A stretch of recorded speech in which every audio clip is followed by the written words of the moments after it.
গো তুমি দাঁড়িয়ে রইলে কেন? হ্যাঁ আরে যাও। কোথায় যাব আমি? আমলো যা, কাল জামাই ষষ্ঠী তুমি জানো নে? যাও বাজারগুলো করে নিয়ে এসো। যাও বাজার থেকে বাসমতি চাল নিয়ে আসবে। হ্যাঁ ফ্রাইড রাইস হবে কালকে আমার জামাইয়ের জন্য। আর বাদশা ভোগ চাল নিয়ে আসবে পায়েসের জন্য, বুঝলে? আর পল্টুর দোকানে খাসির অর্ডারটা দিয়ে দেবে, কাল না হলে আর পাওয়া যাবে না। আর মদনের দোকানে মিষ্টির অর্ডারটাও দিয়ে দেবে, কালকে এত ভিড় হবে, না হলে সব শেষ হয়ে যাবে। তাহলে তোমার কিন্তু খবর আছে যদি না আনতে পারো। আজকেই সব অর্ডার দিয়ে আসবে তুমি। আমার মাস্টার জামাই বলে কথা, ভালো করে খাওয়াতে হবে নি, ভালো করে আদর যত্ন করে খাওয়াবো, তবে তো জামাই ষষ্ঠী। মানাকে এবার ফোনটা করি। হ্যালো মানা।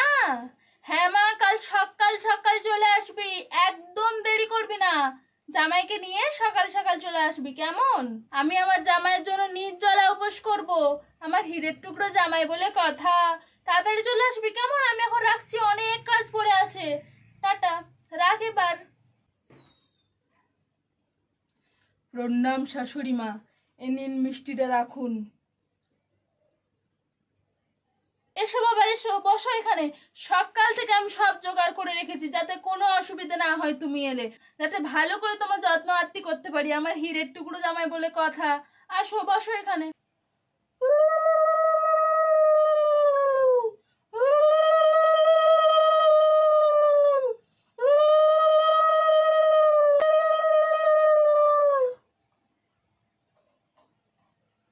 আমার হীরের টুকরো জামাই।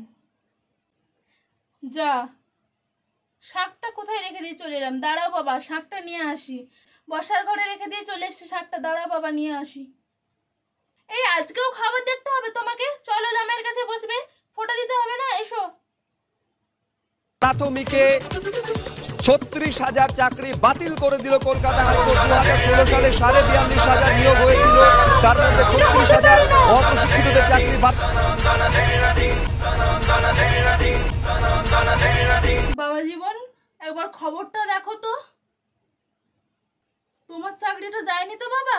হাই হাই হাই, আমার এত টাকা দিয়ে পাওয়া চাকরি সব টাকা জলে চলে গেল, আমার সব টাকা জলে চলে গেল। চলে গেছে? ওঠো ওঠো, তুমি আসন থেকে ওঠো। আর তোমাকে ফোঁটা নিতে হবে না, ওঠো আসন থেকে।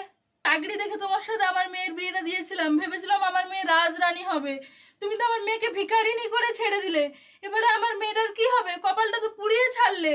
আমার মেয়েটার কি হবে গো? কেন বাবা, তুমি কি একটু পড়ে চাকরি পেতে পারোনি? ঘুষ দিয়ে তোমাকে চাকরিটা পেতে হলো?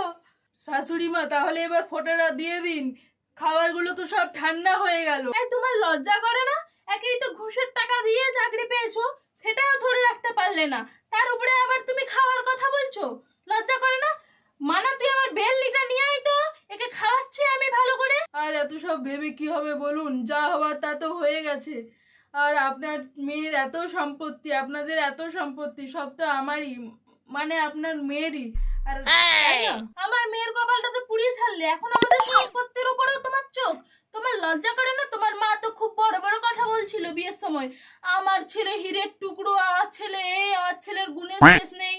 তার যা গুণ সে তো দেখতেই পাচ্ছি, যত সব গুণ তো তোমার একবারে ঝরে ঝরে পড়ছে।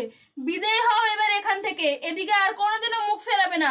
ক্ষমা করে দিন শাশুড়ি মা, আমার ভুল হয়ে গেছে। শাশুড়ি মা, আমায় ক্ষমা করে দিন, আপনি দয়া করে এরকম করবেন না।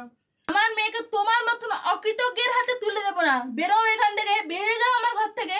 কিন্তু মা, ও না গেলে আমাকে রান্না করে খাওয়াবে কে?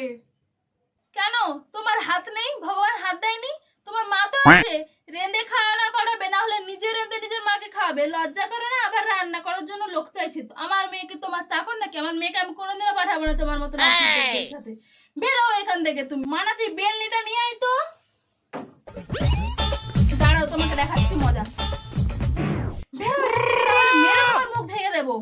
না না না না বাবা, আমি পালাই। আপনার মেয়ে থাকুক আপনার কাছে, আমি গেলাম। হ্যালো গাইস, আমার ভিডিওটা কেমন লাগলো অবশ্যই জানিও। শাশুড়ির রূপে আমাকে কেমন লাগছে জানাতে ভুলো না কিন্তু।